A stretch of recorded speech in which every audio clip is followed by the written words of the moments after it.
Good morning and welcome back to Universal Studios Hollywood. Today we're taking a look at all of the updates inside of the park, so let's get rolling. Now first and foremost, I want to talk a little about the current situation with the weather.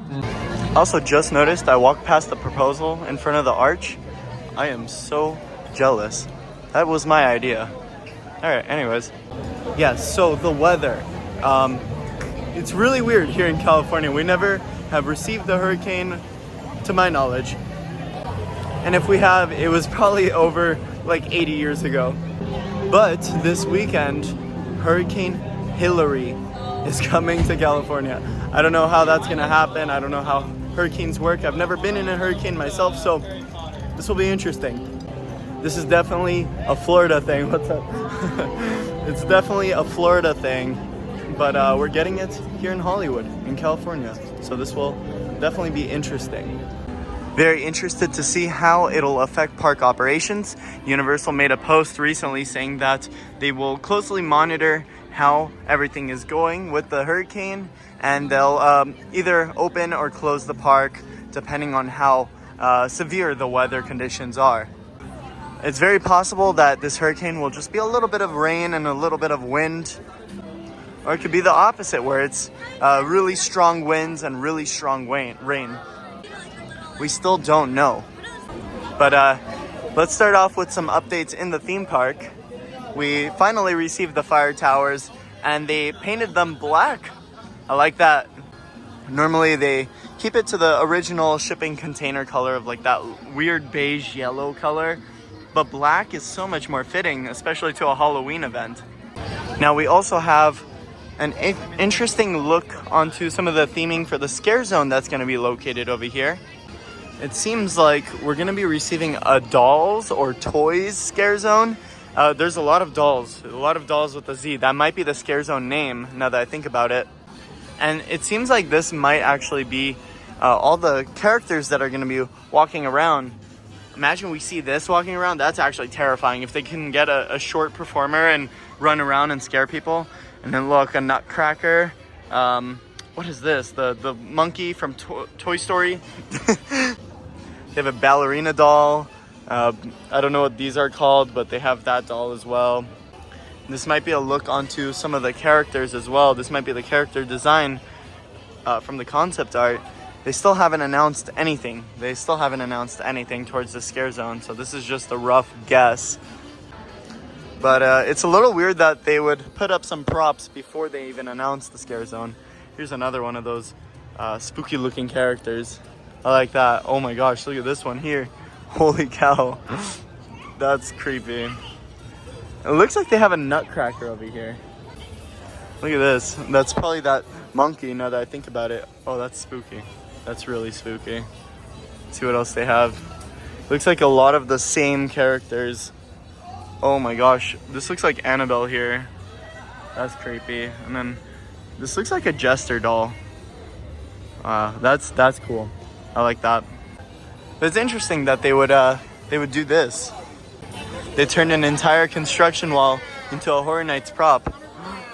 King Julian. Let's see if we have any other characters. It looks like a lot of the same. Oh my gosh, look at this one. Oh, that one's spooky. There has to be a reason why this one's all the way up here. Does that mean the nutcracker is like a taller one? These look like windows. Yeah, now that I think about it, these are like windows, and these are like the dolls looking out the windows. And it looks like the nutcracker might be a stilt walker? If he's like all the way up here. I don't know. We'll see. Oh my goodness. Look at the bear. Oh, the teddy bear is spooky. Look at that one over there. Jeez, this is really good. All right, let's move on to our next updates. But as I walk to our next update, they do have some lighting set up all around the park. And it looks like they've officially closed off the plaza so they can begin work on the Dia de los Muertos scare zone. I mean, not scare zone, but like little section. They'll have some food, drinks. Obviously, they'll bring that bar back. That's been one of the iconic bars for the past 3 years of the event. Looks like they do have some lighting rigs set up. They have some Source 4s set up, or at least they have one Source 4 on this rig over here, and maybe those are like to hold gobos. I've never seen those in that particular location. Some carnival games here as well. It looks like they added saran wrap around that little boxed decoration, and then they added this new lighting rig above. Oh yeah, they're definitely getting ready for the weather. They have all of these wrapped up in tarp. Yeah, this is definitely in preparation for the hurricane. Lots of lighting rigs in this area. A ton of Source 4s with gobos already set up inside. For some reason, I remember this being a little taller. I guess this year it's a little shorter. Unless they have control over how tall or short it goes, that might be the case, because we do have a hurricane coming up, so maybe they lowered it down so it's a little more steady or secure. Now that I think about it, these Horror Night mazes aren't really, I don't know if they're made to withstand hurricanes. So we'll see what happens. I don't think they ever expected a hurricane to happen. I remember in 2018, they had to close a few of the mazes due to flooding. So this Parisian Courtyard maze would be closed. The one in Waterworld would be closed. There would be a few at the lower lot that would close due to flooding. So I really hope that this doesn't really cause that big of an effect onto the event. Like, I hope it doesn't damage anything. I hope everything is secure. I'm sure they know what they're doing. For some reason, they actually covered up the dirt here. I guess it's made of foam, maybe that's why. But yeah, you can see they secured it down. They added some washers and bolted it down to the main frame, because on the bottom here is plywood, so they're able to just screw into it easily. I hope it doesn't affect any of these little details on the facade as well. I don't know how severe this hurricane is going to be, but I remember last year there was a hurricane over in Universal Orlando, and it took out a whole chunk of the Jurassic Park building. Just based on the weather app, it says it looks like we're going to get 30, 40, 50-mile winds over here in LA, but we are on a hill. Universal is located on top of a hill, so it may vary. Walking through French Street now. They don't have many new props. I think once this hurricane and everything is over, they'll start adding more props. But they did remove the gates around these little box scare zones. So these are completely exposed. I honestly am not a fan of these being exposed to daytime park guests, because I feel like they're gonna walk around and touch it and like mess with the wiring and stuff that is exposed. So that's why I like when they add those barricades around some scenic props for daytime guests. Honestly, don't see these being affected by the hurricane. They're pretty generic props. They're on stands, and if anything, they could probably like tip over or something. No, they look pretty secure. Looks like Gru is out meeting guests. I can't tell if the park is busy right now. I hardly see anyone walking around the park. I wonder if people plan their trip accordingly to this weather. I mean, the wait times look pretty bad. 45 minutes for pets, 35 for Minions. So that's not like terrible, but 45 for pets is probably like an hour wait.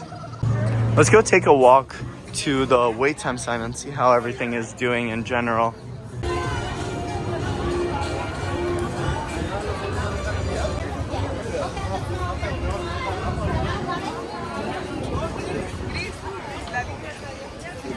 I also want to mention that they're setting up Christmas lights around the theme park already. I mean, it makes sense. They're hitting two birds with one stone, but look, they already have Christmas lights on this palm tree and around the entire theme park. There's Christmas lights on this, that, everything. It's crazy. Honestly, it's fine, but the Christmas lights that do stand out are the ones they put on top of these buildings. Like, you'd be walking through Horror Nights and you could see all the Christmas lights. If you didn't watch the last update, they brought back the iconic Dia de los Muertos hearse sitting right over here, and they also have another canopy set up. Last year they had like a frozen drink bar right across from the regular bar. They had like frozen margaritas and stuff, and I'm assuming they're just gonna do that once again over here.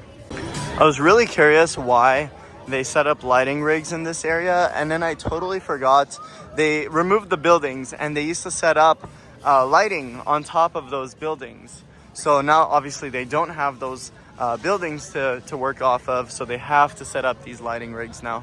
Alrighty, let's take a look at these wait times. Oh, geez. Okay, it's busier than I thought it would be in the park. Average wait time is probably like 50 or 60 minutes, which isn't that bad, but yeah, it's only 11 in the morning. It's gonna get busier today. Alright, since Studio Tour is only a 15-minute wait, let's go take a ride on the Studio Tour. You can see that they already have the Christmas lights set up in these trees, even on these palm trees as well. That's hilarious. Because of all of the recent writer strikes and union strikes, the backlot hasn't been experiencing that much production. It isn't busy at all.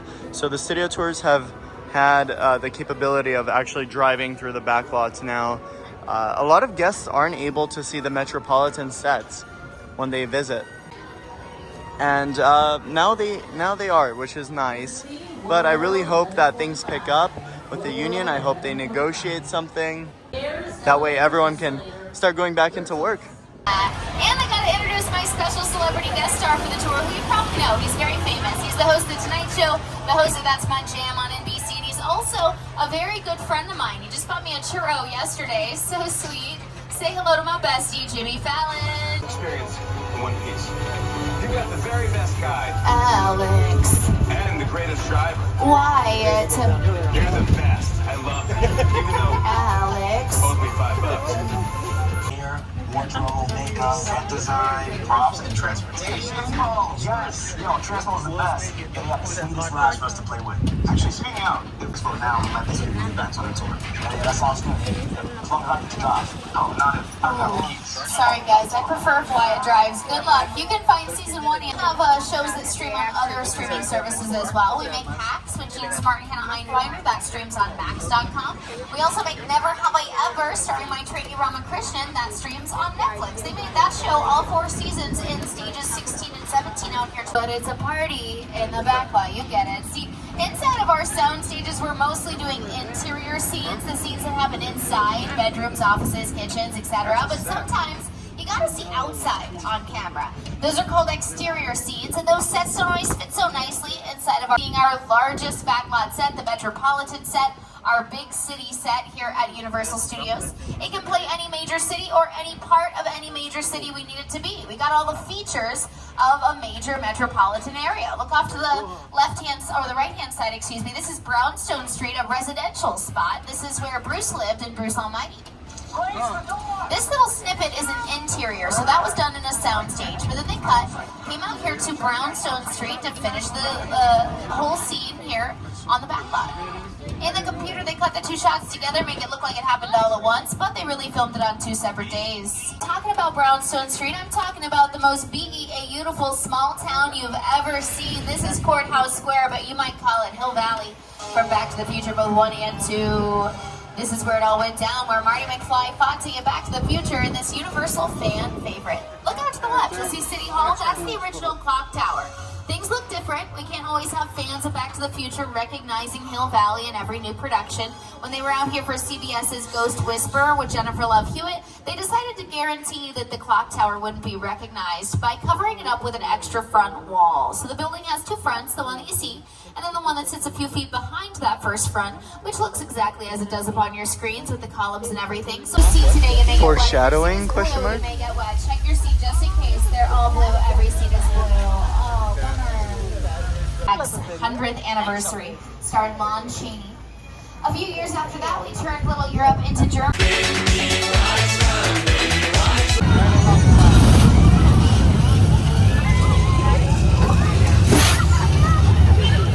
Something about Bumblebee's personality. Yellow makes us feel happy, energetic, brave. Sounds like Bumblebee to me. In the back of our Fast and Furious cars, you can see the Doosan era in color. They weren't used to it yet, but you guys are. You can handle it. Here we are at the Bates Motel, live and in color. Up the hill, one of the oldest sets left standing in all of Hollywood, the original Psycho house. Don't know if you can tell from the bottom of the hill, but that house is smaller than a regular house. They built it small so that from the bottom of the hill, it It looks like the house is even further in the distance. Let's get it up here. I thought that he was out, but apparently he's not. So leave the talking to me. I know how to handle him. Hey, Norman, what's up, buddy? Oh, no, I just said hi. What's Norman? Just stay back. We don't want any trouble. No, not the fourth car. They're the best laughers. No. Ooh, okay, that was close. You guys okay? Don't worry. We're out of the danger zone and into this disaster. Cruise in Dakota fanning hideout from an alien invasion. That, my friends, is a real 747 Boeing airplane. Assistants telling me about the next set on our lot. This is the latest set we've added here on the studio tour. It's from a sci-fi thriller released last year called Nope, starring Keke Palmer, Stephen Yeun, Daniel Kaluuya, Brandon Perea. We're going to the small town theme park featured in the story, Jupiter's Claim, and here to tell Academy Award winner Jordan Peele. Movie magic only happens when a team of...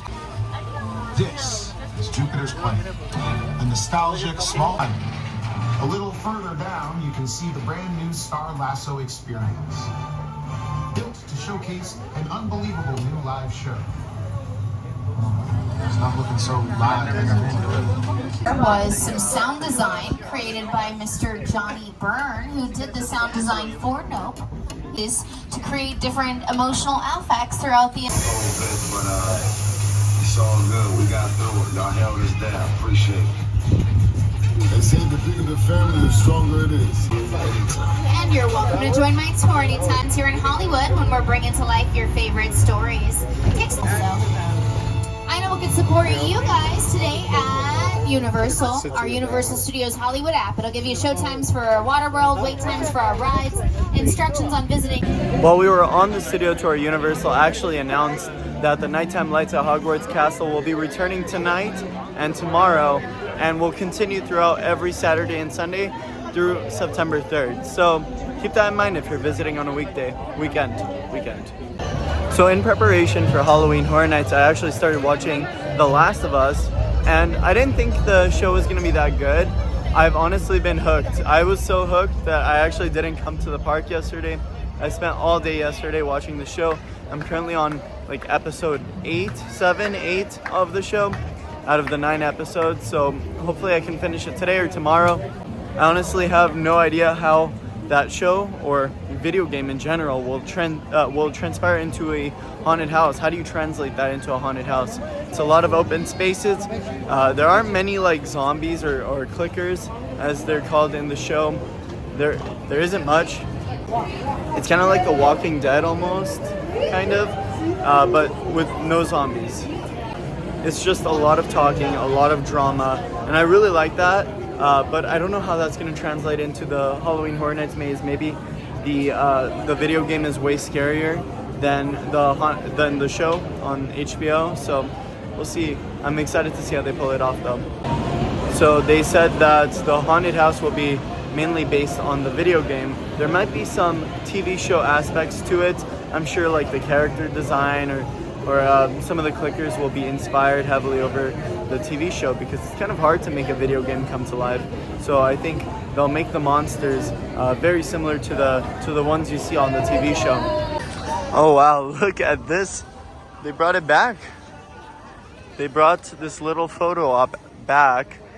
They left up, I mean, it's basically the same. There's no difference to the one we saw last year. And they left that little Hollywood Harry Easter egg at the bottom. Harold Kapowitz. That is the person that plays Hollywood Harry. All right, let's take a look at The Last of Us, because I was just talking about The Last of Us. This is so cool. Now that I've seen the show, I recognize what this is. I mean, this is not directly from the show. They kind of replicated the Pittsburgh little quarantine area from the video game itself, but it is cool. It is really cool. I understand what all of this is now. I had the same reaction. Look at that. There's the Fedra sign. I love this. I know exactly what all of this is now. We're about 18 days until the event begins officially. I'm so excited. Speaking of Halloween Horror Nights, let's take a look above Jurassic World Outfitters, because they switched out the 30th anniversary photo op and bar and they turned it into an 80s themed bar. They have a little cassette up there. They're setting up the bar itself. They still have the Jurassic 30th anniversary sign, but that'll be removed very soon. And here's a zoom in onto all of that.